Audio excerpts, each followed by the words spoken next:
Guys, അസ്സലാമു അലൈക്കും. Welcome back to Aishu's kitchen. ഇന്ന് ഞാൻ വന്നിട്ടുള്ളത് ഒരു നെയ്യപ്പത്തിൻ്റെ റെസിപ്പിയുമായിട്ടാണ്. ഇൻസ്റ്റൻ്റായി ഉണ്ടാക്കാൻ പറ്റിയൊരു അടിപൊളി നെയ്യപ്പമാണ്. അപ്പോൾ നമുക്ക് വീഡിയോയിലേക്ക് പോവാം. അതിനുവേണ്ടി ഞാനിവിടെ എടുത്തിട്ടുള്ളത് കഴുകി വെച്ച പച്ചരി 2.5 കപ്പാണ്. ഇതൊരു 6 മണിക്കൂർ വെള്ളത്തിലിട്ട് കുതിരാൻ വെക്കണം.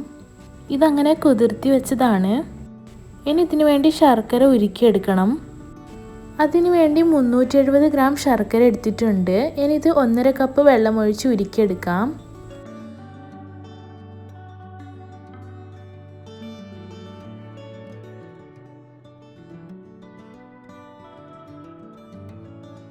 അപ്പോൾ ഇതാ ശർക്കര ഉരുക്കിയെടുത്തിട്ടുണ്ട്. ഇനി നമുക്ക് കുതിർത്തി വെച്ച അരി ഒരു അരിപ്പയിലേക്ക് മാറ്റി കൊടുക്കാം. ഇതിൻ്റെ വെള്ളമൊക്കെ വാർന്നു കഴിഞ്ഞാൽ ഇതിലേക്ക് 6 ഏലക്ക, 1/3 കപ്പ് ചിരകിയ തേങ്ങ, 1 ടീസ്പൂൺ ചെറിയ ജീരകവും തേങ്ങൻ്റെ അതേ അളവിൽ ചോറും ചേർത്ത് കൊടുക്കുന്നുണ്ട്. ഇനി 2 പിഞ്ച് ഉപ്പ് കൂടി ഇട്ട് കൊടുക്കാം. ഇനി ഇതെല്ലാം കൂടി ഒരു പാത്രത്തിലേക്ക് ഇട്ട് കൊടുത്ത് നന്നായി മിക്സ് ചെയ്ത് കൊടുക്കാം.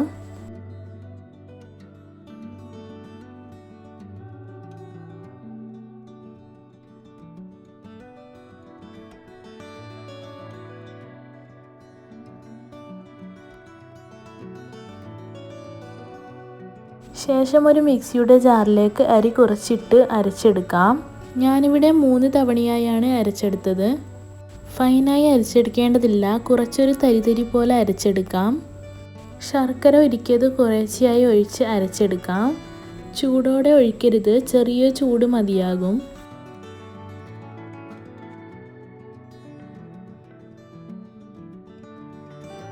ഇതുപോലെ ബാക്കിയുള്ളതെല്ലാം അരച്ചെടുക്കാം.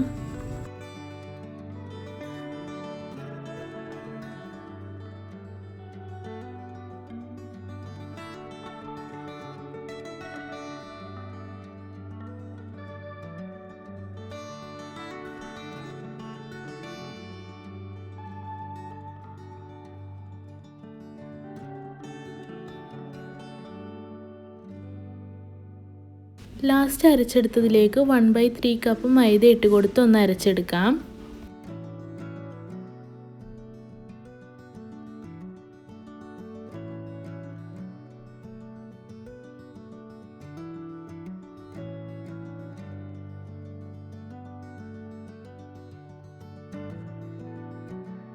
ഇനി എല്ലാം കൂടി നന്നായി മിക്സ് ചെയ്ത് കൊടുക്കാം.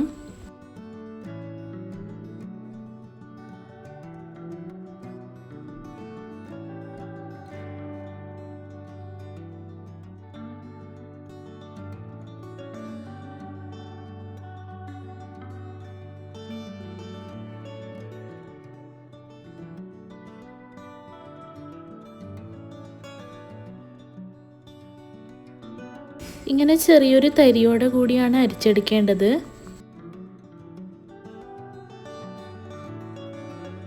ശേഷം ഇതിലേക്ക് 1 സ്പൂൺ നെയ്യിട്ട് കൊടുക്കുന്നുണ്ട്. നെയ്യിട്ട ശേഷം മിക്സ് ചെയ്ത് കൊടുക്കുന്നുണ്ട്.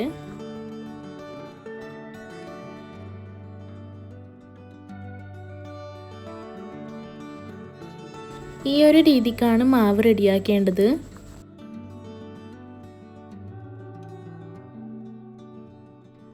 ഇനി ഇതിലേക്ക് തേങ്ങാക്കൊത്ത് പൊരിച്ച് ഇട്ട് കൊടുക്കാം. അതിനുവേണ്ടി 2 സ്പൂൺ നെയ്യിട്ട് കൊടുക്കുന്നുണ്ട്. ശേഷം ചെറിയ കഷ്ണങ്ങളാക്കിയ തേങ്ങ ഇട്ട് കൊടുക്കാം.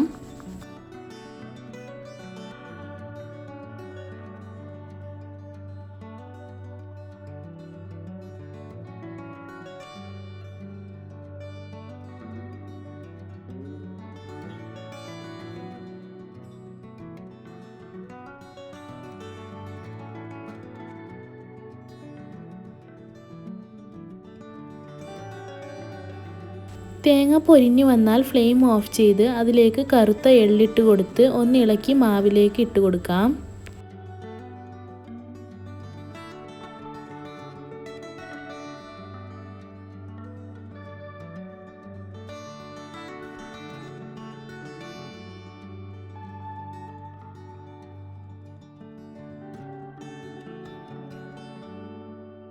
നെയ്യപ്പത്തിൻ്റെ മാവ് റെഡിയായിട്ടുണ്ട്. അതിനായി ഒരു പാനിൽ ഓയിൽ ഒഴിച്ച് കൊടുത്തിട്ടുണ്ട്. ഇതിനടി കുഴിയുള്ള ചട്ടി എടുക്കുന്നതാണ് നല്ലത്. നെയ്യപ്പം പെർഫെക്റ്റായി കിട്ടും. നെയ്യപ്പത്തിൻ്റെ ഷേപ്പിൽ കിട്ടണമെങ്കിൽ അതുപോലുള്ള ചട്ടിയിൽ പൊരിച്ചെടുക്കുന്നതാണ് നല്ലത്. എൻ്റെ അടുത്ത് ഇല്ലാത്തത് കൊണ്ട് ഞാനൊരു പാനിലാണ് ചുട്ടെടുക്കുന്നത്. അപ്പോൾ ഇതാ ഓയിൽ ചൂടായിട്ടുണ്ട്. ലോ ടു മീഡിയം ഫ്ലെയിം വെച്ചാണ് അപ്പം ചുട്ടെടുക്കേണ്ടത്. ചൂട് കൂടിയാലും കുറവായാലും അപ്പം ശരിയാവില്ല. അത് പ്രത്യേകം ശ്രദ്ധിക്കണം.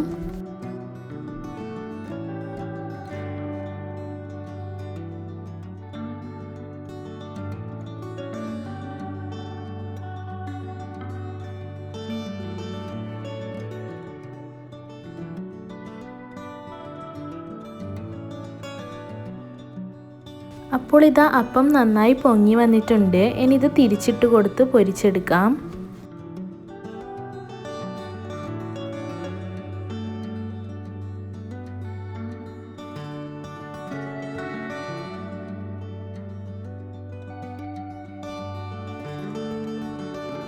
ഇനി നമുക്കിത് കോരി മാറ്റാം. ഇതുപോലെ ബാക്കിയുള്ളതെല്ലാം ചുട്ടെടുക്കുന്നുണ്ട്.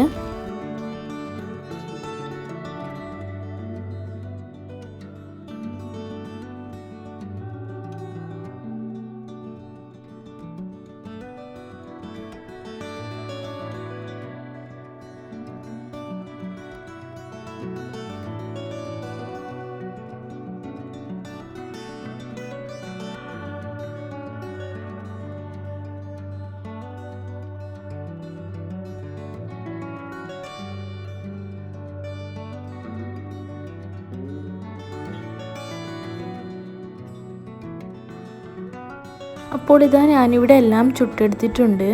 നിങ്ങളെല്ലാവരും ഇങ്ങനെയൊന്ന് ഉണ്ടാക്കി നോക്കൂ. തീർച്ചയായും ഇഷ്ടപ്പെടും. വീഡിയോ ഇഷ്ടപ്പെട്ടാൽ like, share and comment. Video ഇതുവരെ സബ്സ്ക്രൈബ് ചെയ്യാതെയാണ് കാണുന്നതെങ്കിൽ പ്ലീസ് ഒന്ന് സബ്സ്ക്രൈബ് ചെയ്യണേ. ഇനി പുതിയൊരു വീഡിയോയുമായി വരുന്നവരേക്കും എല്ലാവർക്കും ബൈ. Thank you.